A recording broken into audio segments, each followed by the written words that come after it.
All right, so we are going to go ahead and start reading Monsters Are Due on Maple Street. This is second period, and we have our cast of characters right here.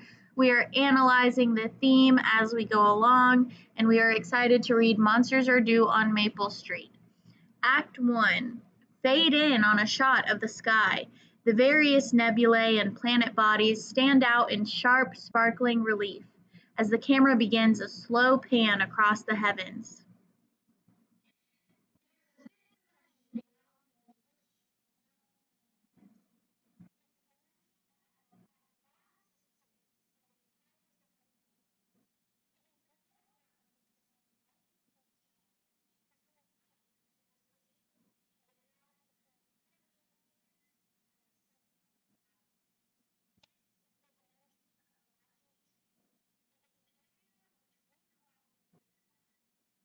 Do-do-do-do-do-do-do. The camera has begun to pan down until it passes the horizon and on a sign which reads Maple Street. Pan down until we are shooting down at an angle toward the street below. It's a tree-lined, quiet residential American street, very typical of the small town. The houses have front porches on which people sit and swing on gliders, conversing across from house to house. Steve Brand polishes his car parked in front of his house. His neighbor, Don Martin, leans against the fender watching him. A good humor man rides a bicycle and is just in the process of stopping to sell some ice cream to a couple of kids. Two women gossip on the front lawn. Another man waters his lawn.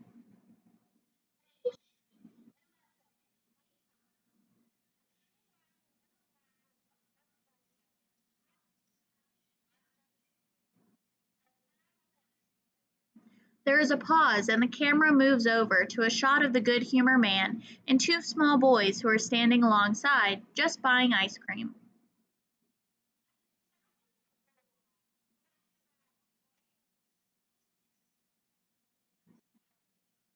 At this moment, one of the little boys, Tommy, looks up to listen to a sound of a tremendous screeching roar from overhead.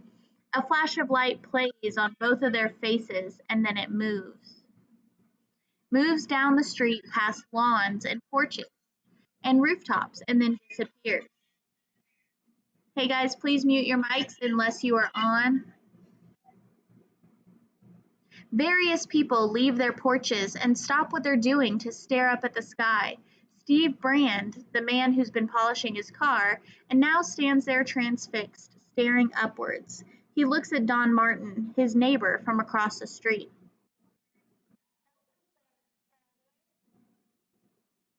Nods.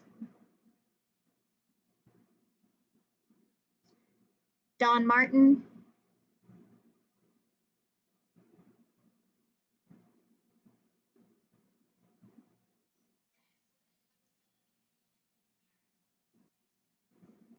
Shakes his head.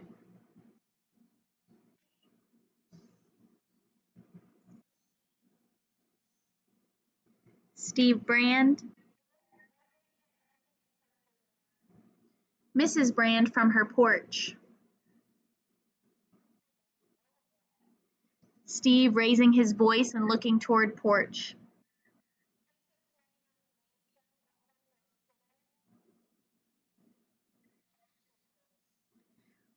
The camera pans across the various porches to people who stand there watching and talking in low, conversing tones.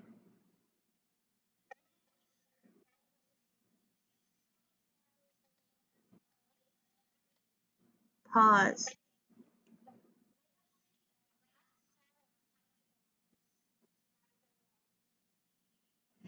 The camera slowly pans across the porches again. We see a man screwing a light bulb on a front porch, then getting down off the stool to flick the switch and finding that nothing happens. Another man is working on an electric power mower. He plugs in the plug, flicks on the switch of the power mower, off and on with nothing happening. Through the window of a front porch, we see a woman pushing her finger back and forth on the dial hook. Her voice is indistinct and distant, but intelligible and repetitive.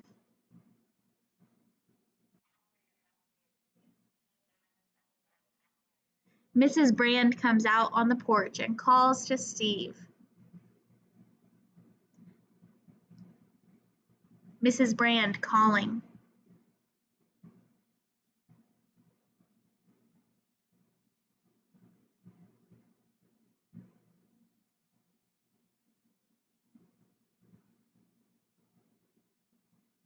Benasia.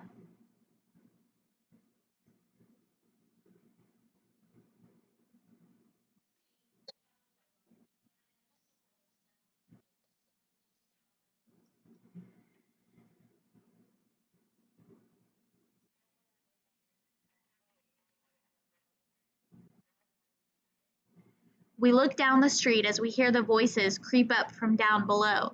Small, mildly disturbed voices highlighting these kinds of phrases. Electricity's off. Phone won't work. Can't get a thing on the radio. My power motor won't move. Won't work at all. Radio's gone dead. Pete Van Horn, a tall, thin man, is seen standing in front of his house.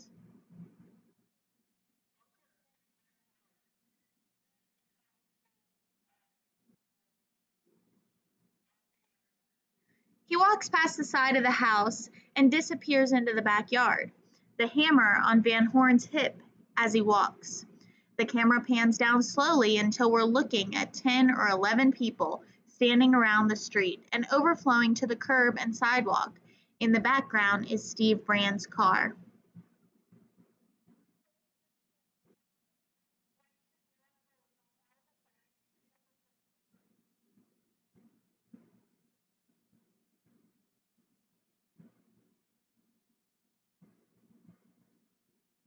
Dawn.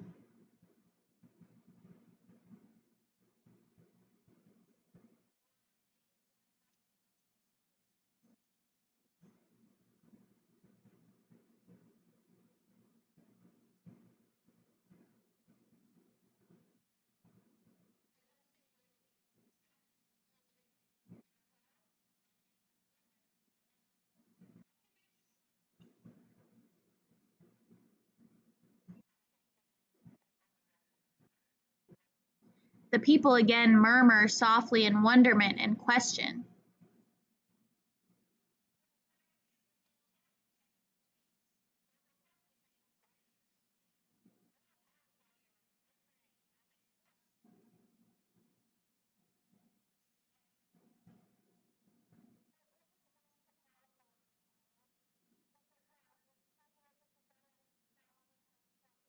There's a murmur of reaction to this.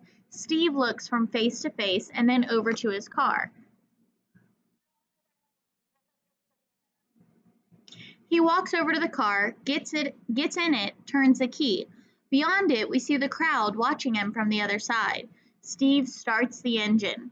It turns over sluggishly and then just stops dead. He tries it again, and this time he can't get it to turn over. Then, very slowly and reflectively, he turns the key back to off and then slowly gets out of the car. As they stare at Steve, he stands there for a moment by the car, then walks toward the group.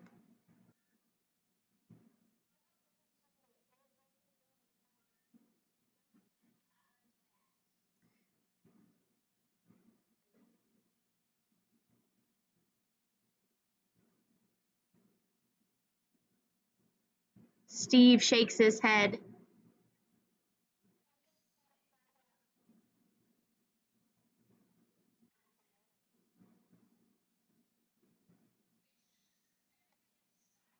Then he turns toward Steve.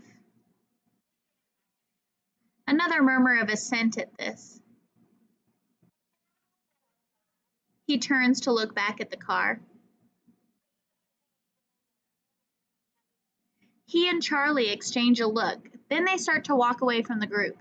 We see Tommy, a serious faced 14-year-old in spectacles, who stands a few feet away from the group, halfway between them and the two men who start to walk down the sidewalk.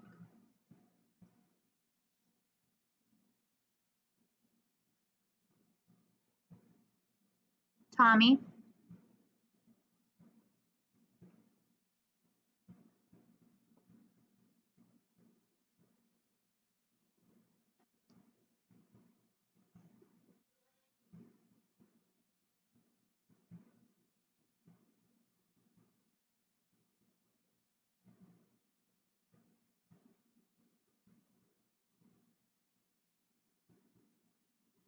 Lily, I don't think we can hear you for Tommy's role.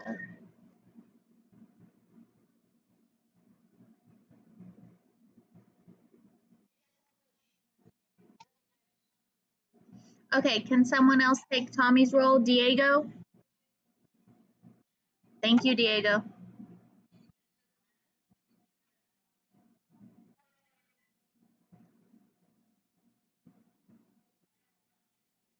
Steve and Charlie exchange a grin, and Steve looks back toward the boy. Tommy jerks his head in the general direction of the distant horizon.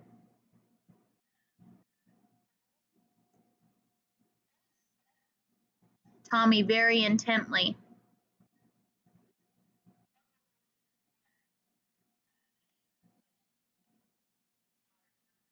Steve knits his brows for a moment, cocking his head questioningly. His voice is intense.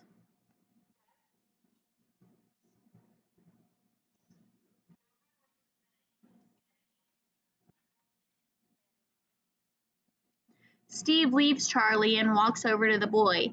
He kneels down in front of him. He forces his voice to remain gentle. He reaches out and holds the boy.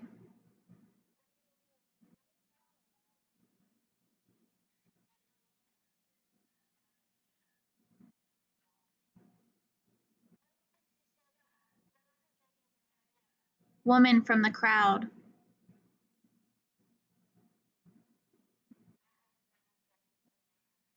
Tommy persistently, but a little intimidated by the crowd.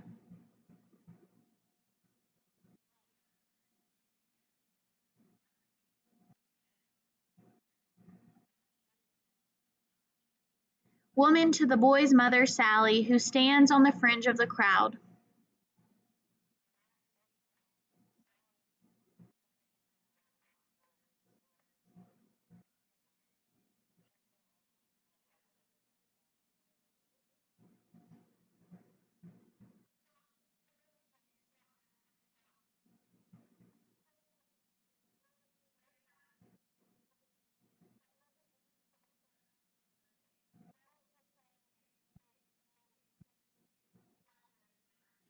He turns to the group, now trying to weight his words with an optimism he obviously doesn't feel, but is desperately trying to instill in himself as well as the others.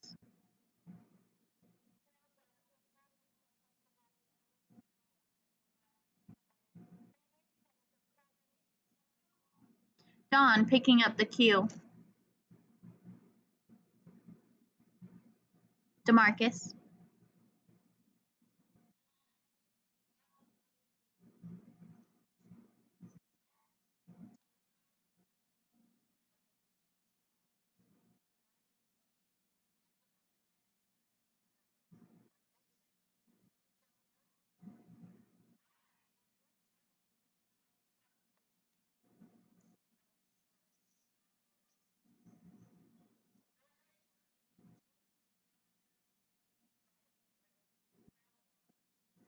Steve and Charlie again walk away from the group down the sidewalk.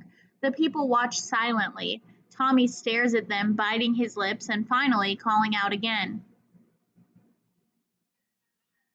The two men stop again. Tommy takes a step toward them.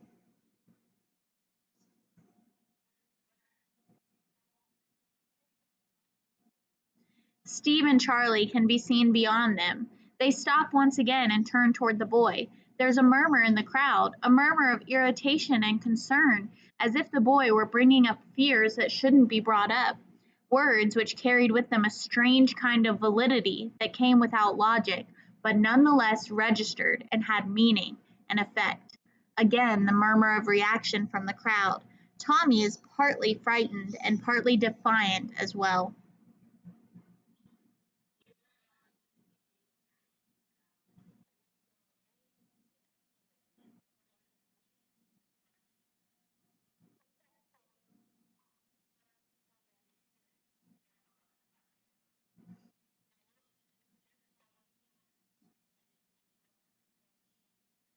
The boy the boy suddenly stops again, conscious of the parents staring at them and of the sudden hush of the crowd. Sally, in a whisper, sensing the antagonism of the crowd.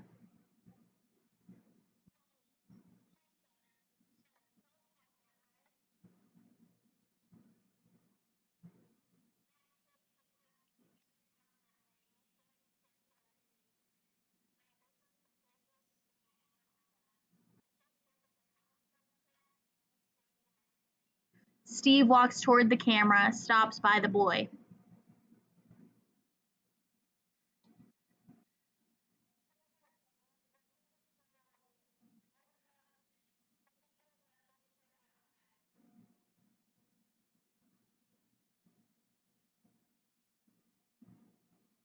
Tommy.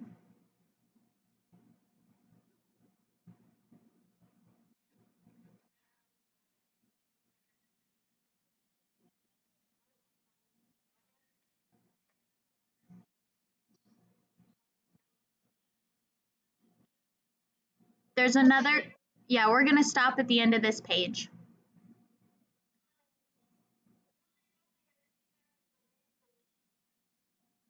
Okay. Um, let's see.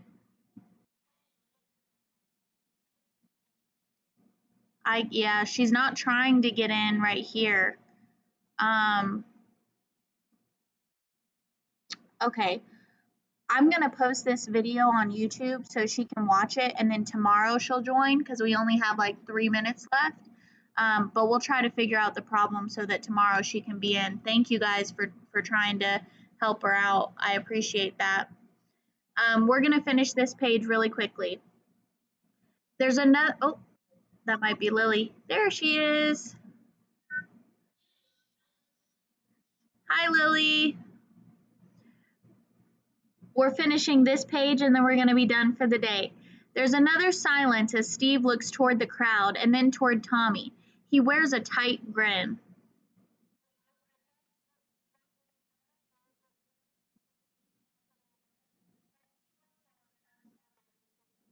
All right, so this is where we're going to stop for today. I appreciate all of your participation and helping each other out as usual. We are going to continue reading this tomorrow. So I'm going to make a note right here that this is where we stopped. You might want to do the same. I'm just going to insert a text box and say, we stopped right here. Okay. All right, guys, you can go ahead and log out. Thank you. I'll look forward to seeing you tomorrow. Bye, guys. Oh, wait. Oh, yes. Go up to File and click Save As. And then I like to save mine to my desktop. And then I would come up with a new name. So I would say Monsters Period 2 is what I'm going to title mine. That way I saved it and I know that this is the copy for period 2. So you can save your highlights and whatever you put on the beginning page for the characters. All right, guys, I hope you have a great day. Bye. Oh, that's okay, Lily. We're, yeah, bye, Lily. We'll fix it for tomorrow.